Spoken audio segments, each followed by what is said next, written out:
What happens when the galaxy's most feared warriors discover that humans don't just survive on death worlds, they throw dinner parties on them? Across the cosmos, alien civilizations whisper tales of the legendary Terran species. They speak of creatures so resilient that they turn the most hostile planet in known space into their home. They tell stories of beings who laugh in the face of gravity that would crush most species, who breathe an atmosphere so reactive it would dissolve alien lungs, and who somehow thrive in temperatures that swing between deadly extremes. But what these alien warriors never expected was to witness something far more terrifying than human combat prowess or survival instincts. They never imagined they'd see humans at their most natural state, gathered around a table, sharing food, and calling it a feast. This is the story of the day the galaxy's understanding of humanity changed forever. This is the moment when elite alien fighters realized that what humans call dinner would be considered a nightmare by any other species. And this is how a simple invitation to share a meal became the most effective psychological warfare in galactic history.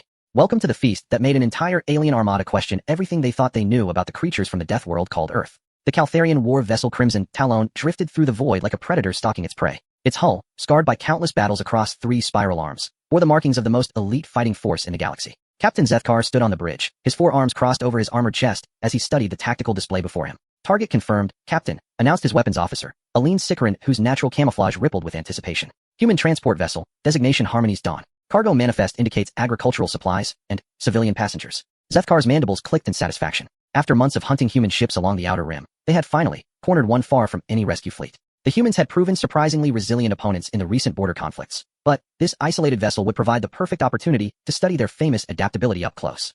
Interesting, Zethkar mused, his compound eyes analyzing the data streams. According to our intelligence reports, humans are supposed to be among the most dangerous species in known space. Yet they travel in such vulnerable vessels. His tactical officer, a heavily muscled Gorvani with cybernetic implants covering half his skull, snorted in derision. Propaganda, Captain. The Galactic Council exaggerates human capabilities to justify their protection treaties. They're just another soft species that got lucky with some advanced technology. The bridge crew shared knowing looks. They were veterans of the Outer War, where they had faced down the savage Zereth hordes and the technologically superior Etherians. Each warrior aboard the Crimson Talon had earned their position through trials that would have destroyed lesser beings. The idea that a species from a single world could pose any real threat seemed absurd. Hail them, Zethkar ordered, settling into his command throne. Let's see how these Deathworld dwellers respond to proper warriors. The communication array activated, and, within moments, the main screen flickered to life.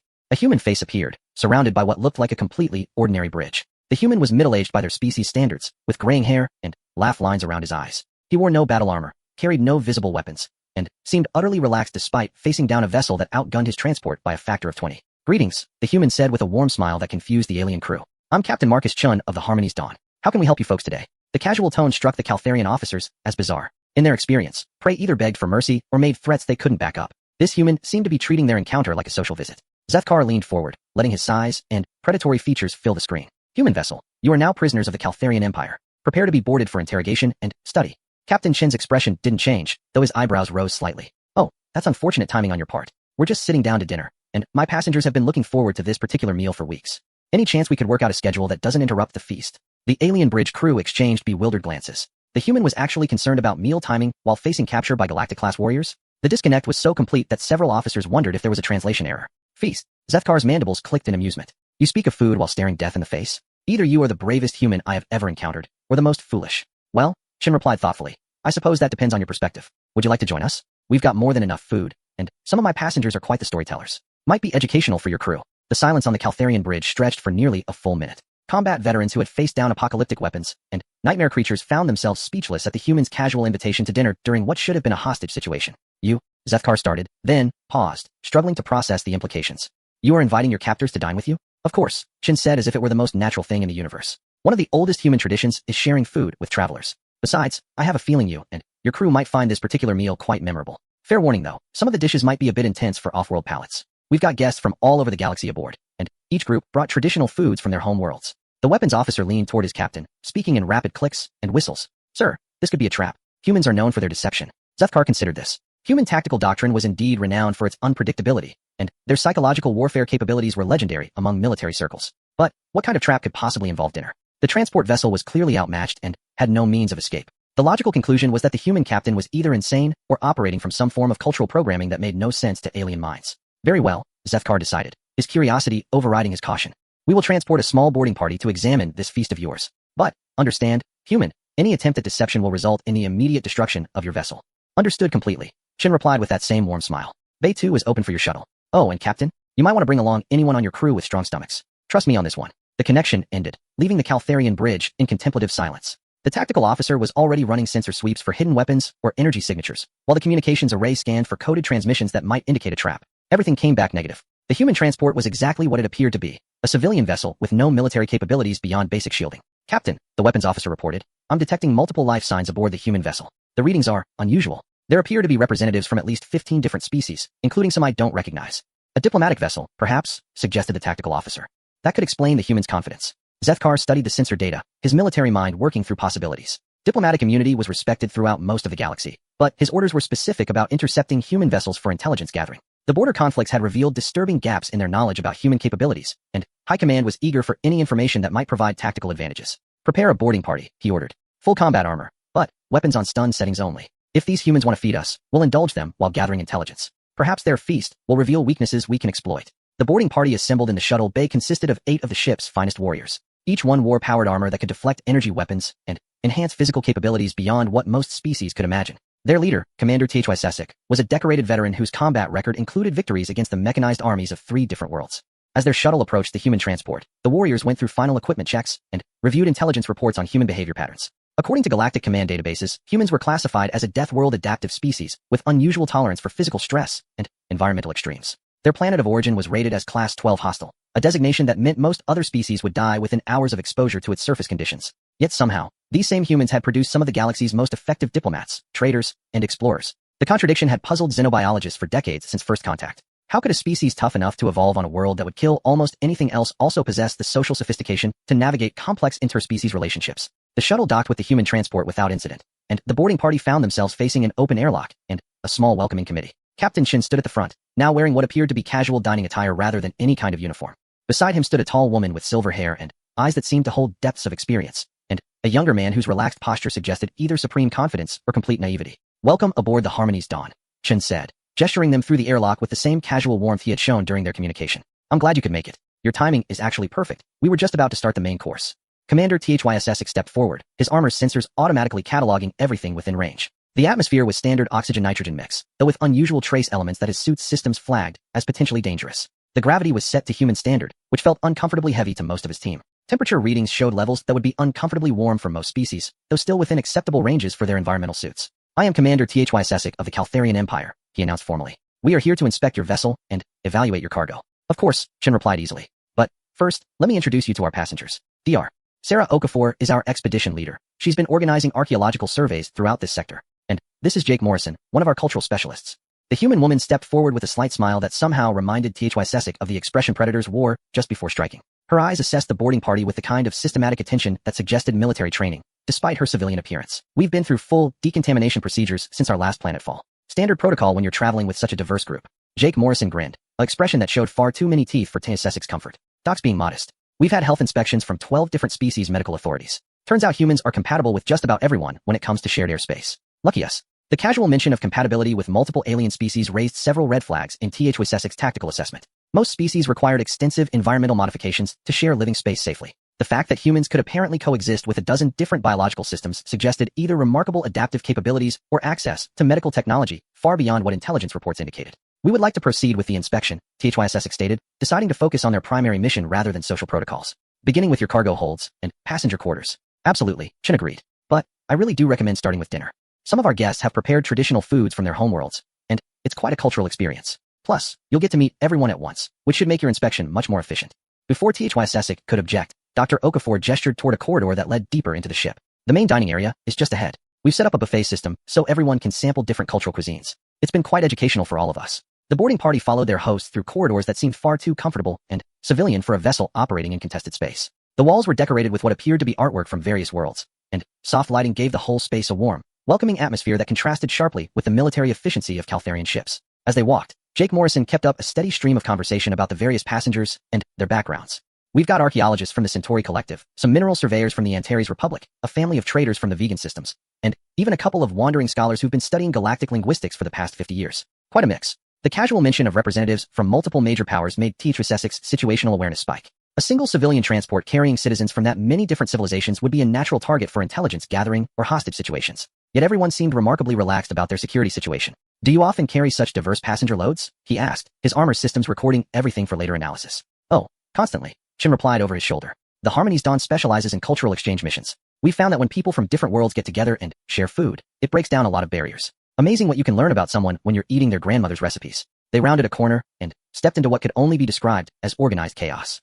The dining area was larger than expected, with tables arranged in a rough circle around a central area that had been set up as an elaborate buffet. The first thing that struck the boarding party was the smell, a complex mixture of aromas that ranged from tantalizing to utterly alien. But it was the sight of the gathering itself that made every warrior in the group freeze in their tracks. The dining hall contained representatives from at least 20 different species, all gathered around tables laden with food that defied every principle of interspecies safety protocols the boarding party had ever learned. Steam rose from dishes that seemed to glow with their own internal light, while other platters held substances that appeared to be moving of their own accord. The air itself seemed thick with compounds that should have triggered every biological hazard warning in their suits. Yet everyone in the room appeared not just healthy, but enthusiastic. "Welcome, friends," called out a being that HFY Sci-Fi recognized as a Centauri delegate, its crystalline features reflecting the warm lighting as it raised what appeared to be a glass filled with luminescent liquid. Perfect timing.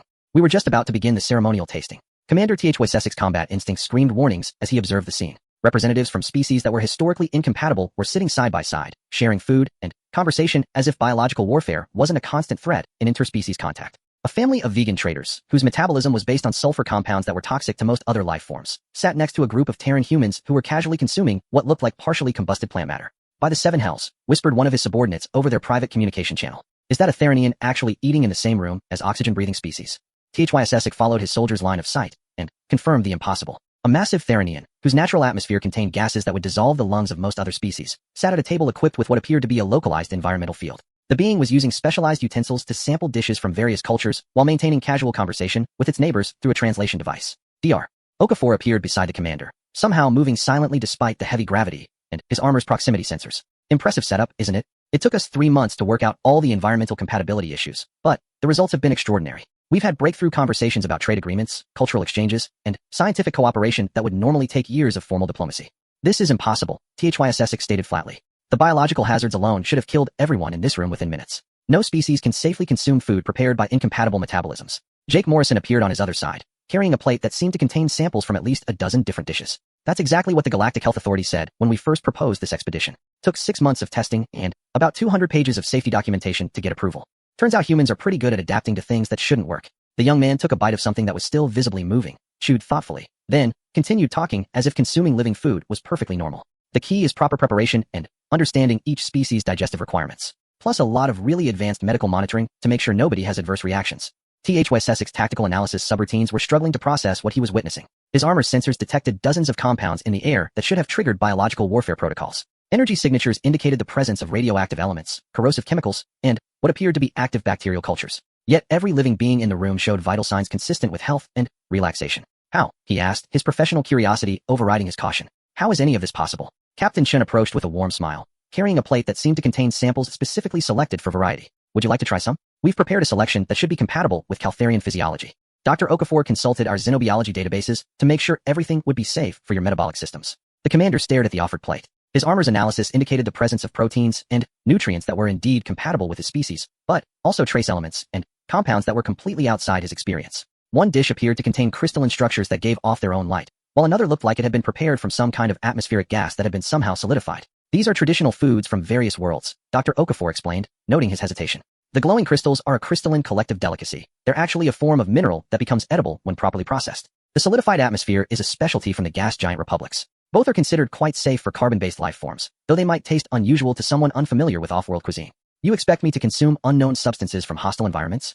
HFY Sci asked, though he found himself genuinely curious about the implications. "Not expect," Chen corrected gently. "Invite." There's a significant difference. One of the most important things we've learned during this expedition is that sharing food is a universal gesture of friendship and trust among most species. When someone offers you a meal they've prepared themselves, they're making themselves vulnerable in the same way they're asking you to be vulnerable. Jake Morrison nodded enthusiastically around another bite of something that appeared to be fermenting in real time. "It's fascinating from an anthropological perspective. Food sharing crosses almost every cultural barrier we've encountered. Even species that don't normally interact have found common ground through culinary exchange." The boarding party exchanged glances through their helmet displays. This was definitely not the scenario they had prepared for during mission briefing. Their orders were to secure the vessel, interrogate the passengers, and gather intelligence about human capabilities and weaknesses. Instead, they found themselves being invited to participate in what appeared to be the most complex interspecies social experiment in galactic history. "Sir," one of his subordinates reported over their private channel, "I'm detecting energy signatures consistent with personal recording devices. Multiple species are documenting this encounter for what appears to be research purposes." HFY Sci's tactical assessment shifted as he realized they weren't just witnessing this gathering. They had become part of it. Every move his team made was being observed and analyzed by xenobiologists, cultural specialists, and representatives from multiple galactic powers. The humans hadn't just invited them to dinner. They had maneuvered them into a position where their response would be studied by some of the most advanced civilizations in known space. It was, he realized with grudging admiration, a masterful piece of psychological warfare disguised as hospitality. Commander, Dr. Okafor said softly, I understand your caution. Military protocols exist for good reasons, and you're responsible for the safety of your team. But consider this. You've just witnessed something that violates everything your training tells you about interspecies contact. Yet everyone in this room is not just surviving, but thriving. That suggests human capabilities that might be worth understanding rather than simply cataloging as intelligence data. Her words carried implications that made his analysis subroutines work overtime. If humans could routinely manage biological and cultural challenges that stumped other species, what did that suggest about their potential as allies? Or enemies? A new voice joined the conversation as a tall figure approached their group. HFY sensors identified the speaker as a Regelian mathematician, a species known for their analytical precision and general distrust of illogical behavior. Commander HFY, the Regelian said in the precise, measured tones of his species, I am Professor Zalix DH of the Regelian Science Academy. When I first received an invitation to join this cultural exchange, I calculated a 97.3% probability that the expedition would end in biological catastrophe within the first week. I have been aboard this vessel for 42 standard days, and have been forced to recalculate my assumptions about human capabilities 17 times. The professor gestured toward the ongoing feast with what passed for excitement among his emotionally restrained species. These humans have somehow created stable environmental conditions that allow for biological processes that should be mutually exclusive. More interesting, they have done so using principles that appear to violate several accepted theories about interspecies compatibility. Meaning? HFY asked, though he was beginning to suspect the answer. Meaning, Professor Zalix DH replied with what might have been awe in his voice, that human science is apparently decades ahead of what we believe possible, or their adaptive capabilities are so advanced that they represent an entirely new category of galactic life form. The implications hit the boarding party like a kinetic weapon. If humans possessed either advanced technology or biological capabilities that allowed them to routinely accomplish what other species considered impossible, then every tactical assessment of their civilization needed immediate revision. Jake Morrison finished his latest sample and wiped his hands on what appeared to be a napkin that was actively cleaning itself. The really interesting part is that most of this isn't actually advanced technology. It's just applied understanding of biological systems combined with what humans call common sense. Turn out that when you really understand how different metabolisms work, you can find creative ways to make them compatible. Common sense. HFY repeated. Sure, Morrison replied cheerfully. Like, everyone knows that vegan physiology is based on sulfur compounds that are toxic to oxygen breathers. But if you process their traditional foods using specific bacterial cultures and neutralize the toxic elements while preserving the nutritional value, you get something that's not only safe, but actually quite tasty. The vegans get to share their cultural heritage, and everyone else gets to experience flavors that don't exist anywhere else in the galaxy. Dr. Okafor smiled at the commander's expression, which she couldn't see through his helmet, but somehow seemed to sense anyway. I know it sounds impossible. That's exactly what every other species said when we first proposed this expedition. The Galactic Health Authority required us to carry enough medical equipment to stock a small hospital, and we had to file safety protocols with 17 different governments before we got approval to leave Earth space. But, Captain Shin added, approaching with another selection of foods that somehow looked both appetizing and terrifying. Humans have been doing variations of this for millennia. We've always been good at taking things that seem incompatible and finding ways to make them work together. It's sort of our specialty. Commander HFY found himself staring at the plate Shin offered. His armor sensors had analyzed every component and confirmed that nothing would cause immediate harm to Caltharian physiology, though several items registered as substances his species had never encountered. The rational part of his mind insisted this was an elaborate trap or some form of chemical warfare designed to incapacitate his team through unknown biological agents. But another part of his mind, the part that had made him an effective military commander, was calculating the strategic implications of what he was witnessing. If humans could routinely manage challenges that other species considered impossible, what did that suggest about their potential military capabilities? What other impossible things were they doing that the galaxy hadn't discovered yet? A commotion from across the room drew everyone's attention. A group of passengers had gathered around what appeared to be a cooking demonstration where a human chef was preparing something that involved controlled explosions and what looked like contained plasma reactions. The fact that this was happening in the same room where people were eating suggested either unprecedented safety protocols or a casual attitude toward danger that bordered on insanity. That would be Chef Rodriguez, Jake Morrison explained, following their gaze. He specializes in fusion cuisine, literally. He's been working on ways to combine traditional cooking methods from different worlds using controlled energy reactions. The Andorian delegation is particularly interested in his plasma-seared technique for preparing crystalline vegetables. HFY watched as the human chef casually manipulated energies that would normally require specialized equipment and extensive safety measures. The man worked with the kind of confidence that suggested this was routine rather than experimental, while representatives from species known for their technological sophistication observed with obvious fascination. How long has your species been capable of manipulating plasma for culinary purposes? He asked, his tactical mind cataloging potential military applications. Chef Rodriguez overheard the question and looked up from his work with a grin that somehow managed to be both friendly and slightly alarming. Oh, this isn't anything special. Just basic thermodynamics combined with magnetic field manipulation. Any decent chef learns to work with different energy states if they want to properly prepare foods from high-energy environments. The trick is understanding how different molecular structures respond to various forms of applied energy. The casual dismissal of what should have been advanced technology made HFY threat assessment protocols spike to maximum alert. Either these humans were deliberately understating their capabilities for psychological effect, or their technological baseline was so far advanced that they genuinely considered plasma manipulation to be a basic skill. Sir, one of his subordinates reported over their private channel, I'm detecting energy signatures consistent with miniaturized fusion reactors, portable gravitational field generators, and what appears to be matter-energy conversion systems. All of this equipment is integrated into what looks like standard food preparation devices. The boarding party's mission parameters suddenly seemed woefully inadequate. They had come aboard expecting to evaluate a civilian transport and its passengers. Instead, they found themselves witnessing what appeared to be a casual demonstration of technology that could revolutionize warfare, industry, and interspecies relations. Captain Zethkar received the preliminary reports from his boarding party with growing unease. What had started as a routine interception was rapidly becoming something that challenged everything the Caltharian Empire thought it knew about human capabilities. The descriptions his soldiers were transmitting painted a picture of casual technological mastery that seemed completely at odds with human civilization's apparent simplicity. Repeat that last transmission. He ordered his communications officer. Sir, Commander HFY Sci-Fi reports that the humans are using miniaturized fusion reactors for food preparation. He also indicates that multiple species are coexisting in a shared environment without environmental suits or protective barriers. Zethkar's mandibles clicked in frustration. Either his elite boarding party had been exposed to some form of mind-altering substance, or the intelligence reports on human capabilities were catastrophically incomplete. The technology being described would represent advances that even the most sophisticated civilizations in the galaxy had only theoretical understanding of. Sir, his tactical officer reported, I'm detecting unusual energy signatures from the human vessel. The readings are consistent with multiple fusion reactors, gravitational manipulation devices, and what appears to be active biological warfare countermeasures. But the power levels are so low that they don't register as threats. Explain, Zethkar demanded. It's like they're using planet-killer technology for household appliances, the officer replied, his confusion evident in his voice.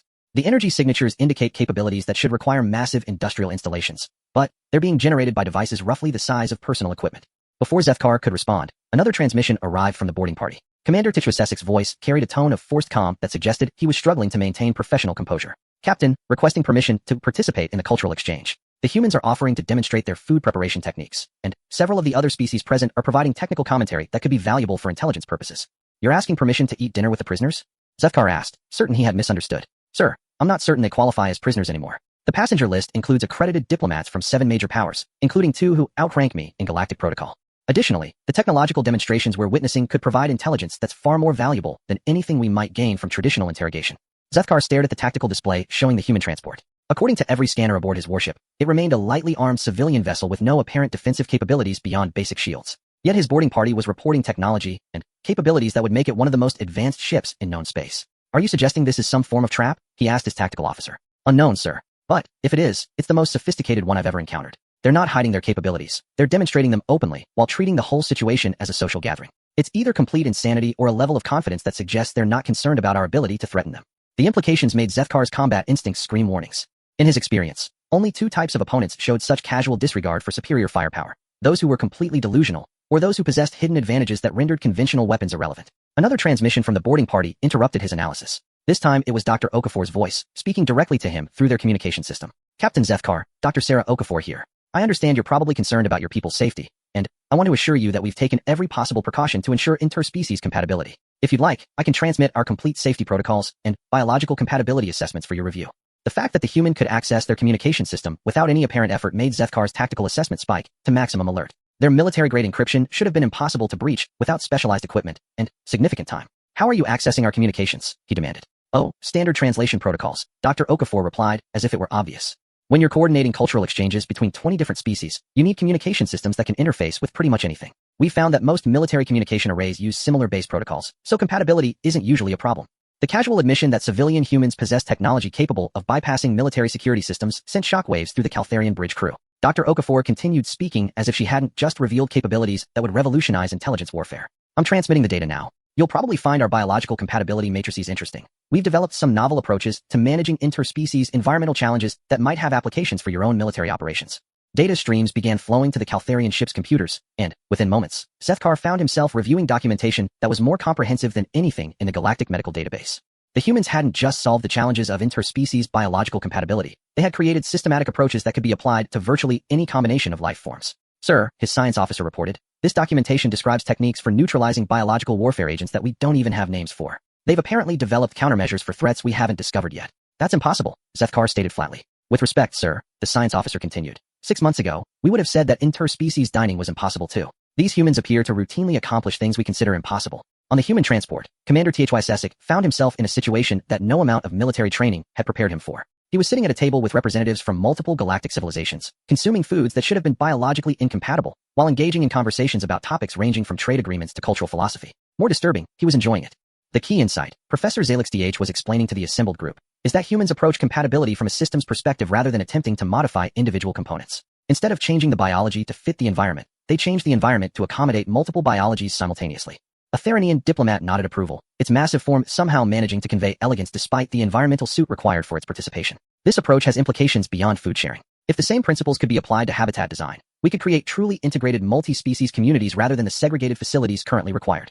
Jake Morrison grinned and gestured toward the ongoing feast. Actually, that's exactly what we're testing here. This entire expedition is basically a proof of concept for integrated colonial design. If we can make this work on a transport ship, scaling it up to planetary installations becomes a matter of engineering rather than theoretical research. Commander HFY Sci-Fi's tactical analysis subroutines worked overtime as he processed the implications.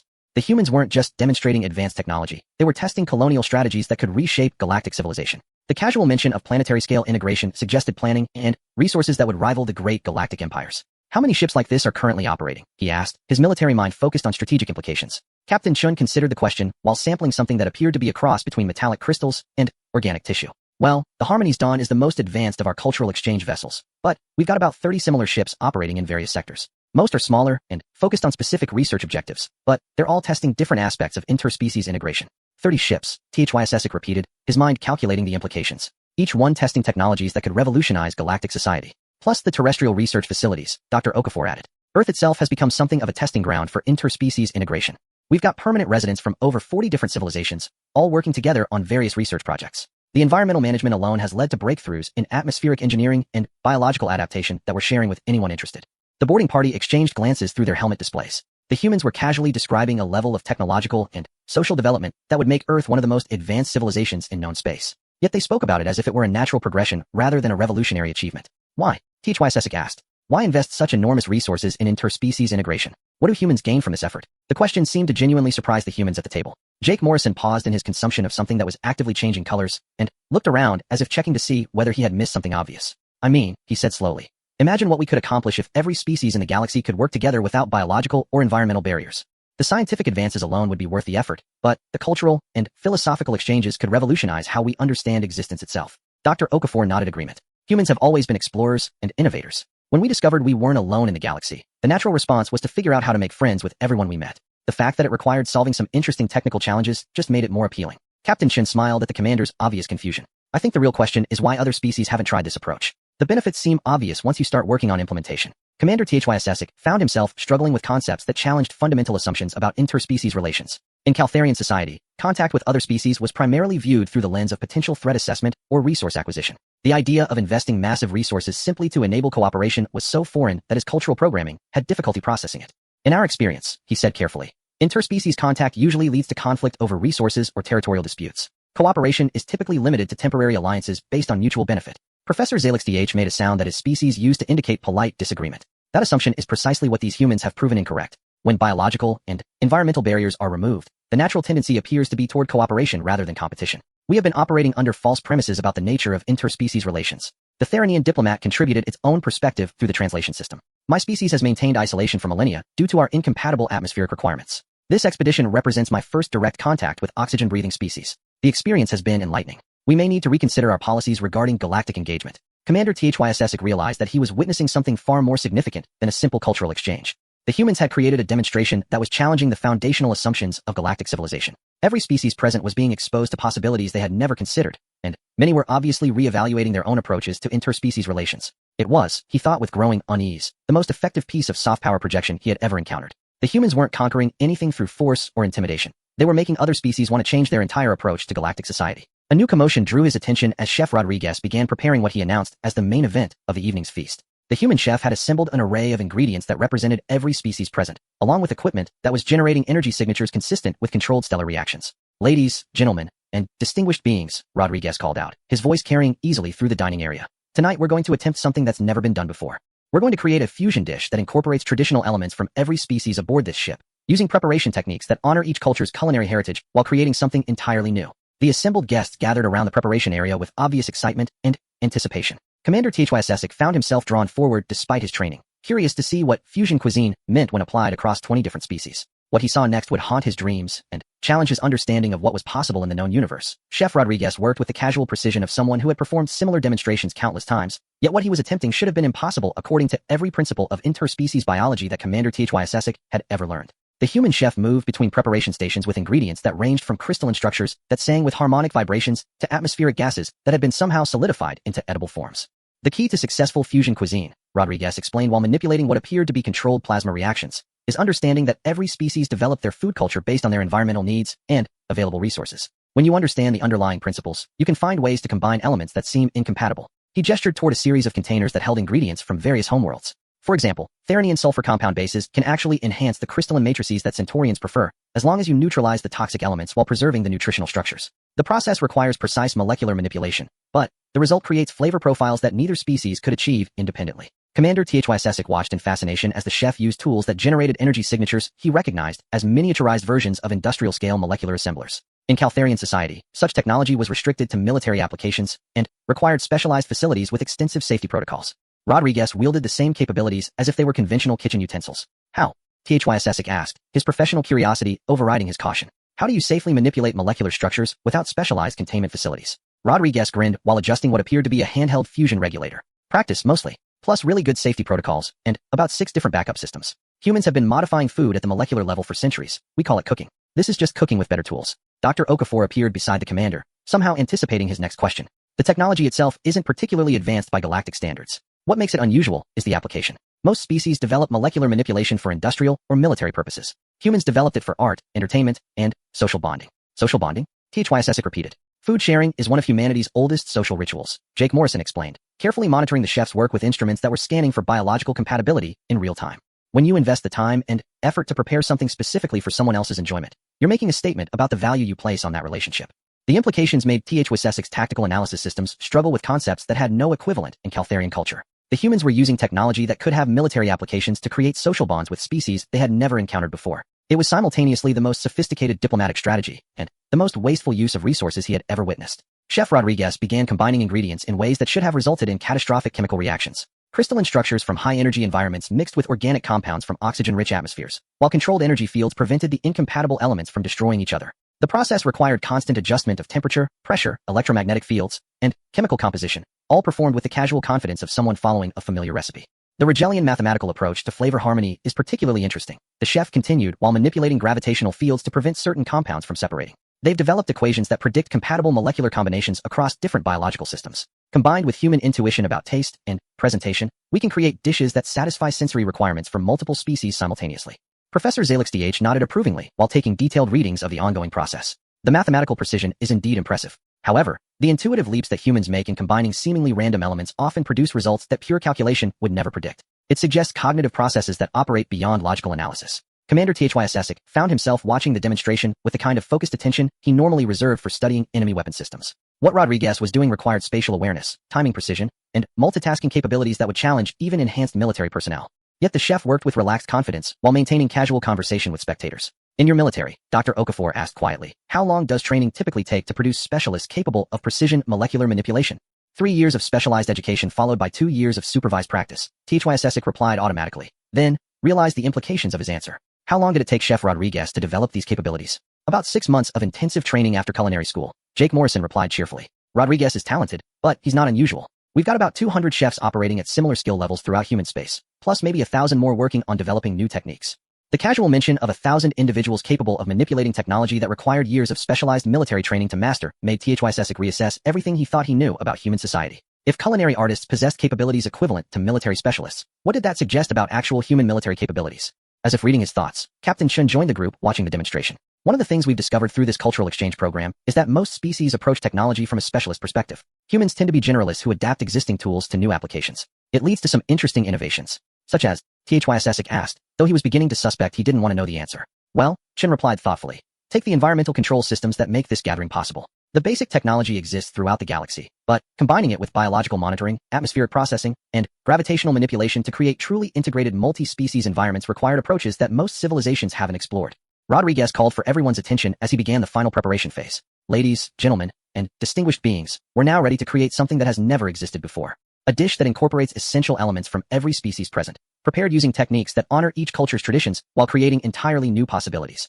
The energy levels around the preparation area spiked as the chef activated systems that Commander HFY Sci-Fi recognized as scaled-down versions of technologies used in starship construction. Molecular assemblers worked in harmony with gravitational manipulators and controlled fusion reactors to transform the assembled ingredients into something that defied classification. What emerged was beautiful. The finished dish seemed to shift and change depending on the angle of observation, presenting different visual characteristics that appealed to the sensory preferences of various species. Crystalline elements caught and refracted light in patterns that pleased species with spectrum-based visual systems, while organic components moved in ways that satisfied motion detection specialists. The aromas alone created a symphony of scents that somehow appealed to olfactory systems based on completely different chemical foundations.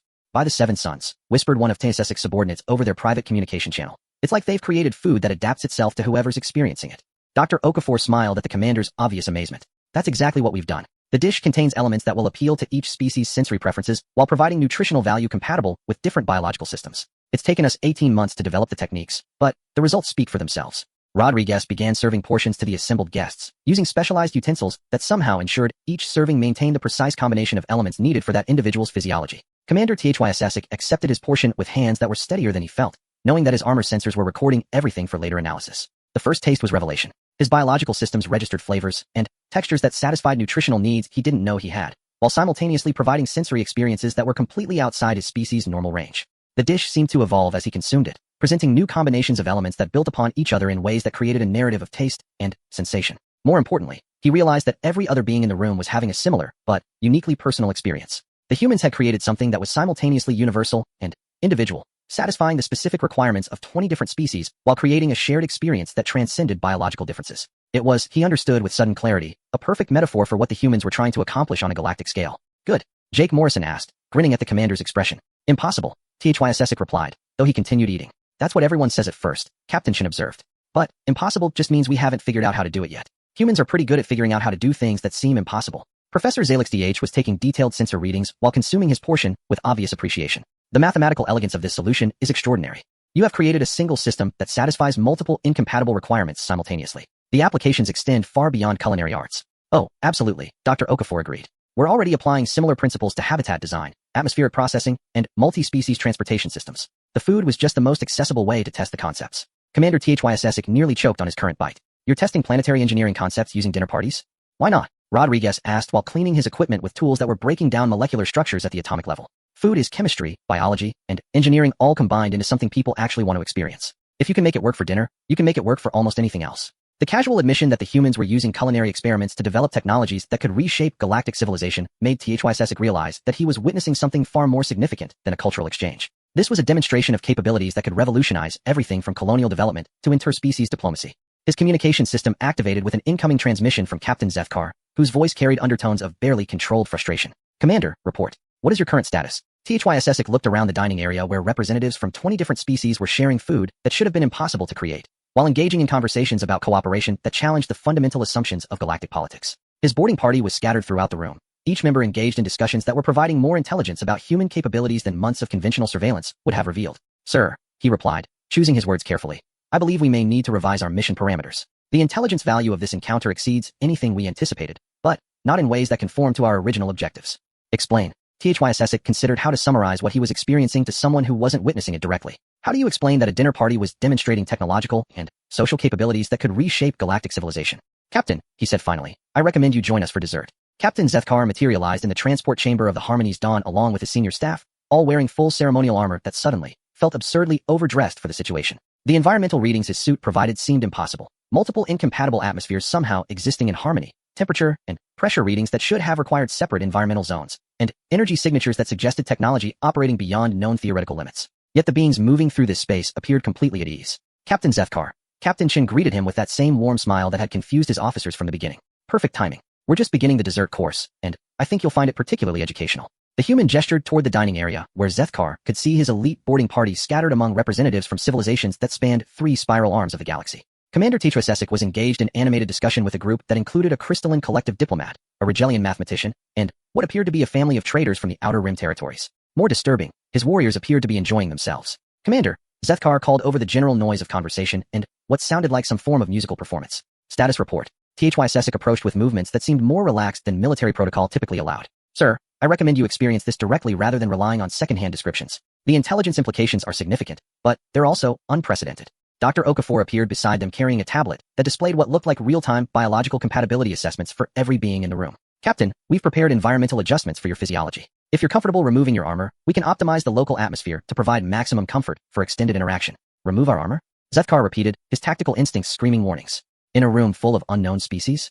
I understand the concern. Dr. Okafor replied with the patient tone of someone who had dealt with this reaction many times before. But consider this. Every being in this room has made themselves vulnerable by sharing the same air, consuming foods prepared by other species, and trusting their safety to our environmental management systems. Vulnerability, it turns out, is essential for building genuine trust. Jake Morrison joined them with what appeared to be a plate of desserts that defied every principle of physics Zethkar understood. Some items were levitating above the plate surface. Others seemed to be generating their own gravitational fields, and at least two were clearly existing in different dimensional phases simultaneously. The dessert course is where Chef Rodriguez really shows off, Morrison explained cheerfully. We've got temporal shift soufflés that exist in multiple time streams, gravity-defying mousses that create their own local space-time curvatures, and dimensional fold pastries that contain more ingredients than should be able to fit in three-dimensional space. Zethkar stared at the impossible confections while his armor sensors struggled to analyze substances that appeared to violate fundamental laws of physics.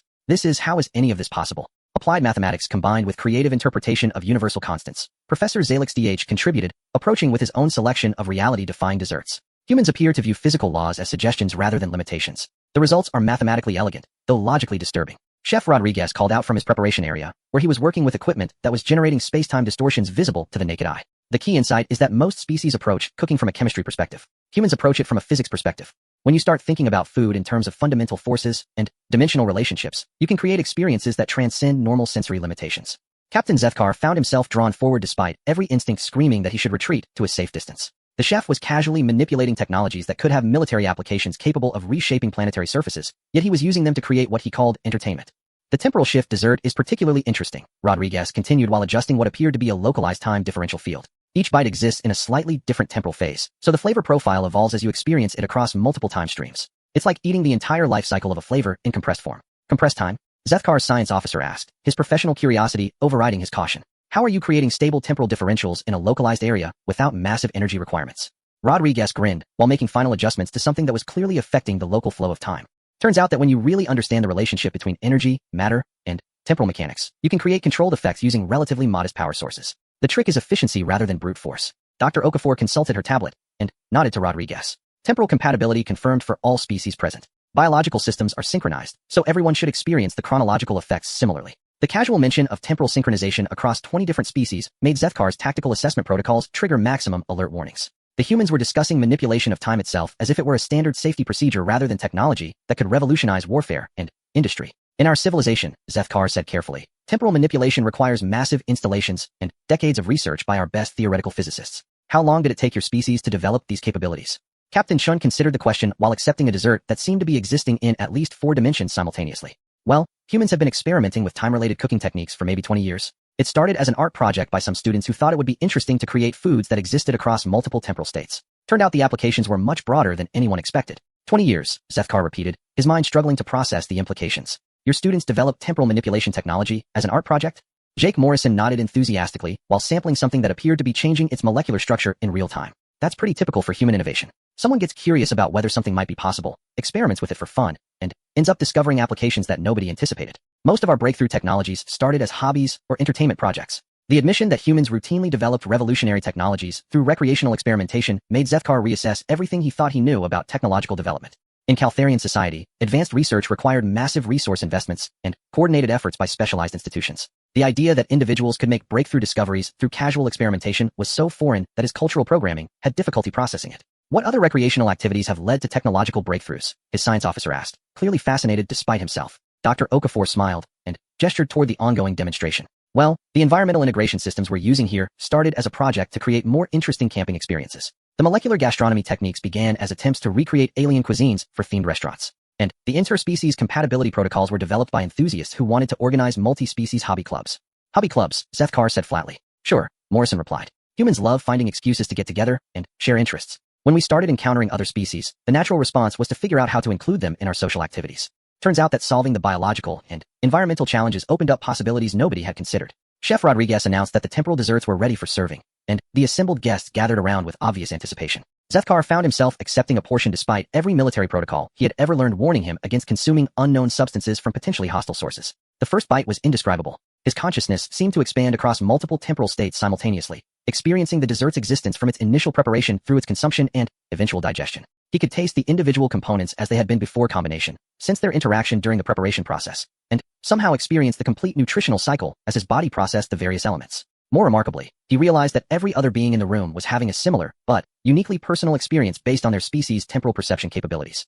The humans had created something that worked across different forms of consciousness and temporal awareness, providing a shared experience that transcended biological and cognitive differences. Fascinating, Professor Zalix DH observed, his analytical nature apparently unimpaired by the temporal effects. I am simultaneously experiencing past, present, and projected future states of this substance, yet my consciousness remains anchored in the current moment. The mathematical precision required to achieve this effect across multiple species is extraordinary. The really interesting part, Rodriguez said while monitoring readings from equipment that was tracking the temporal effects, is that each species experiences the time differential according to their natural temporal perception patterns. Humans experience it linearly, but compressed, while Rigelians process it mathematically across probability matrices. The crystalline collective perceives it as harmonic resonances across temporal frequencies. Commander HFY Scic appeared beside his captain, moving with the kind of relaxed confidence that suggested he had completely adapted to the impossible environment. Sir, we've been recording everything for analysis, but I believe the real intelligence value comes from understanding the philosophical implications rather than just cataloging the technology.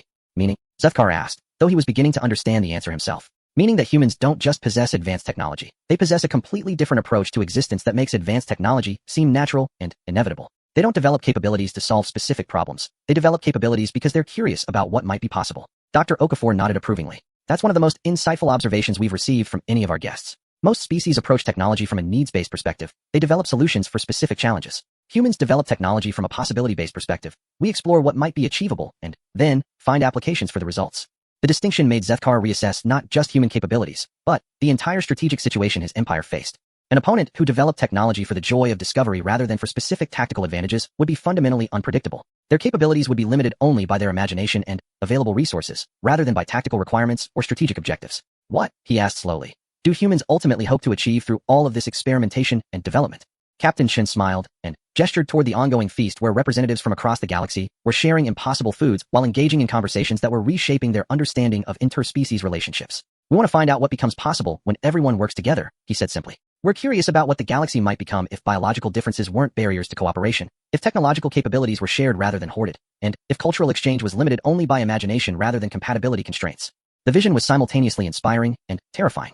Humans weren't just developing technology or expanding their territory. They were working to reshape galactic civilization itself according to principles that prioritize cooperation and possibility over competition and limitation. Captain Zethkar looked around the dining area where his elite warriors were engaged in animated discussions with beings from civilizations that had been enemies or strangers just hours before. The humans had somehow created conditions where natural antagonisms dissolved into curiosity and cooperation, where species that had never successfully interacted were sharing food and ideas as if it were the most natural thing in the universe. It was, he realized, the most effective demonstration of soft power he had ever encountered. The humans weren't conquering anyone or imposing their will through force. They were making everyone want to be part of something larger and more interesting than what they had known before. As he watched Chef Rodriguez begin preparations for what he announced as the final course, Zethkar understood that his mission had fundamentally changed. He was no longer here to gather intelligence about a potential threat. He was here to witness the emergence of something entirely new in galactic history. And, despite every instinct his military training had developed, he found himself looking forward to dessert. The feast that had begun as a routine interception had become something that would reshape how the Caltharian Empire understood its place in the galaxy. As temporal desserts dissolved across multiple time streams, and representatives from 20 species planned collaborative research projects, one fact had become undeniably clear. The humans weren't just another galactic civilization. They were the catalyst for what galactic civilization might become. And they had accomplished it all by simply inviting everyone to dinner.